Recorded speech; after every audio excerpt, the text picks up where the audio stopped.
आर्य समाज लोग जो मूर्ति पूजा खंडन करते हैं तो प्रमाण रूप में इस मंत्र को देते हैं, त्र्यंबकम यजामहे नमस्ते अस्तु विद्युते। यदि मूर्ति पूजा न होती तो इस मंत्र में त्र्यंबकम यजामहे भगवान शंकर की हम पूजन करते हैं। वेद कह रहा है। ये जो विधर्मी हैं वो मूर्ति पूजा वेद के द्वारा मूर्ति पूजा खंडन नहीं कर सकते, कि तो हमारा जो वेद है वो स्वयं क्या कहता है कि त्र्यंबकम यजामहे सुगंधिम पुष्टिवर्धनम।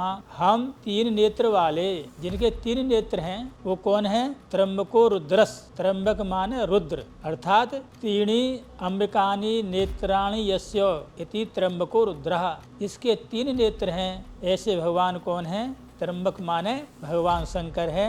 यजामहे हम उनका भजन पूजन यजन करते हैं। और सुगंधिम विशेषण दिया, सुगंधिम सुष्टु गंधिम पूर्णयुक्त गंध और पुष्टिवर्धनम पुष्टिकारक मिवो रुक मिव फलम बधनात् आरोधनात् मृत्यु सकाशान मुंचस्व माम कस्मात इत्येषा परा भवति। इसका बहुत सीधा सा अर्थ हो गया कि हम 3 नेत्र वाले रुद्र परमात्मा को पूजते हैं, जो पुण्यगंध से युक्त है, धन धान्यादि का पुष्टि कारक है, धन धान्यादि को बढ़ाने वाला है। सुगंधि पुष्टिवर्धनम, जिससे कि उनकी कृपा से खरबूजे से उर्वा रुक में बंधनान। इसका तात्पर्य हुआ कि खरबूजे के तुल्य बंधन से छूटें। जैसे खरबूजा होता है, ककड़ी होती है, कोई फल हो जिससे अलग हट जाता है तो फिर उसमें जो है वो दोबारा नहीं जोड़ा जा सकता। वैसे भगवान से प्रार्थना करते हैं, जैसे खरबूजा जब डंठल से अलग हट जाता है तब उसमें जा कर के फिर दोबारा नहीं मिलता,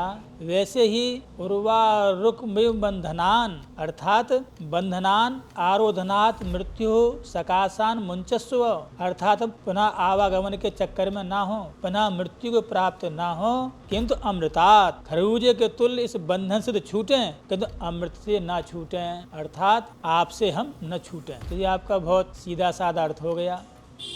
और मैं साथ में कहता जाऊंगा, जो मूर्ति पूजा खंडन कर सकते हैं, इससे अधिक प्रमाण संसार में कौन दे सकता है? अरे वेद से अधिक कोई प्रमाण है? हाँ, ये बात अलग रही कि आप जो है अर्थ का अनर्थ करके जो है भोली भाली जनता के लिए बहकाएं, उसका तो कोई इलाज नहीं है। और भी देखिए, यद्यपि थोड़ा प्रश्न है तो मैं कर देता हूँ।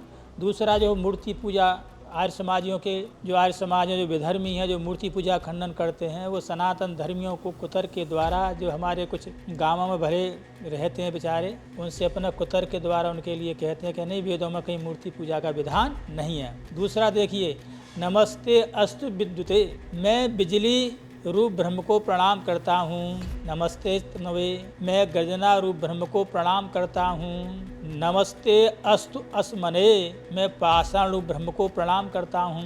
और क्या है? ये ना दूडासो अस्यसि, जिस पाषाण से जो प्रणाम करता हूँ, जिस पाषाण से जो मृत्यु भी हो सकती है, अर्थात उसके द्वारा दुरुपयोग करे किसी की हानि भी हो सकती है, किंतु उसको ही मैं जो है प्रणाम करता हूँ। जो वस्तु व पदार्थ हमको हानि पहुंचाता है उसको ही हम ब्रह्म स्वरूप मान करके प्रणाम करते हैं। तो नमस्ते अस्तु विद्युते, इसमें भी जो है मूर्ति पूजा का ही समर्थन आप समझिए। ठीक है।